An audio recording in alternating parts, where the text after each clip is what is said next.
This person is Lolly, and Lolly is sad. For she owns this thing, and this thing looks so bad. Things should not look ugly. Not ugly at all. All things should be pretty. All things large or small. So fix it she must, and fix it she does.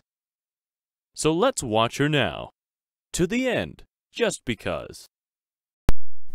Hi everyone, this is Lolly. I hope you enjoyed that. This is my new project. This is the chair that I have been sitting on to do all my crafting for a long time, and I never got around to refinishing it. Took it outside and I cleaned it up with the white lightning cleaner from Dixie Belle Paint Company. And then I took their chalk mineral paint in caviar and I did 2 coats on that. And then I decided I wanted to do some dot painting on it. So I gathered the acrylic paints that I had that I thought kind of looked good together. So I have, let's see, white plus 5 different colors. And I grabbed my 3 largest crochet hooks to do the dot painting.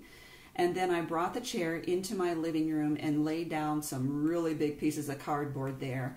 And then I would dip the flat end of the crochet hook into the paint and then touch the wood with it. Well, as I got going, I just loved the polka dots and decided not to do the traditional dot painting, which would be a lot more involved. Once I let one side dry, I would flip it over and do the dots on that side and then flip it over, and I just did all the way around until I was completely done. I just love polka dots. I always have. So I was really thrilled with this project. I love the colors that I used.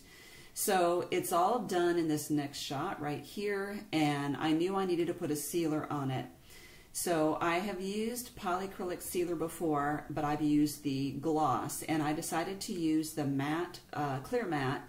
I have been told since then that especially if something is outdoors that it would be, it could yellow.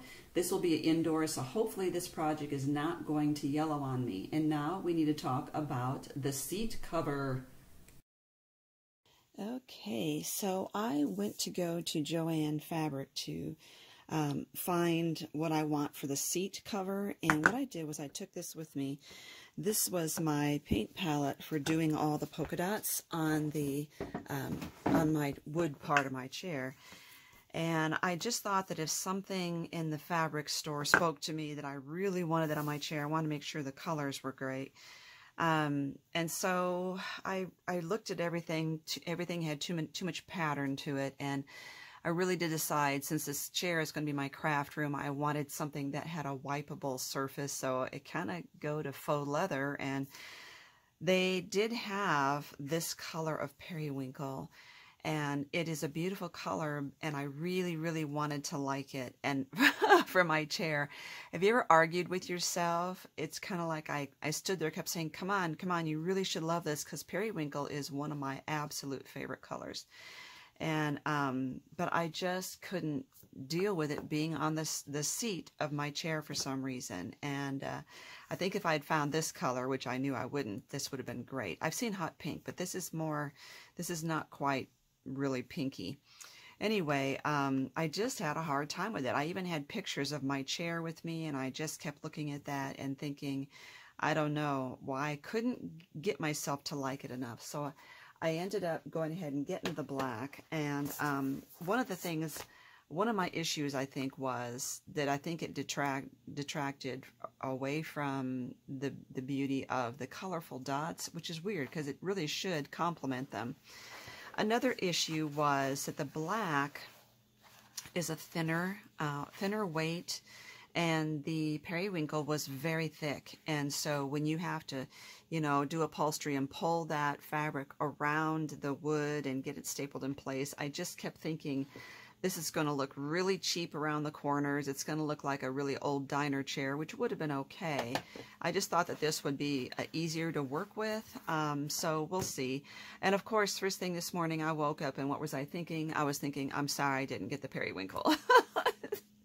Well, we do this to ourselves. We argue with ourselves. We have what I call the inner critic, or the critic within.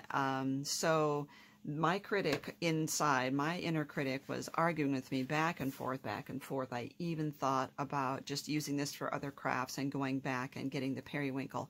If it hadn't been for the fact that I'd already used my coupon on this, I might have been tempted, but I'm sticking with this, and I'm going to be happy about it too.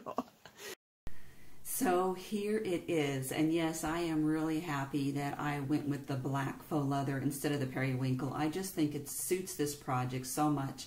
I also forgot to mention that I put 3 coats of that clear acrylic sealer on it, and I let it dry at least 2 hours in between coats like the directions said. I did all of this painting indoors. I just wanted to, it's very hot outside, and I wanted to make sure I was getting the right temperatures to do this. So I also used, on the wood seat, I used the 1-inch high density foam under the faux leather, and my husband helped me to stretch it and, you know, staple it together. He likes the 2-inch high density foam. I like the 1. And this is it. This is my before and after photo. I couldn't be more thrilled. I bought this chair a long time ago thinking I would just refinish it. And I just think this is so much better than a typical refinishing project. Thank you so much for watching. Please stay tuned for the credits and then some information at the video description box.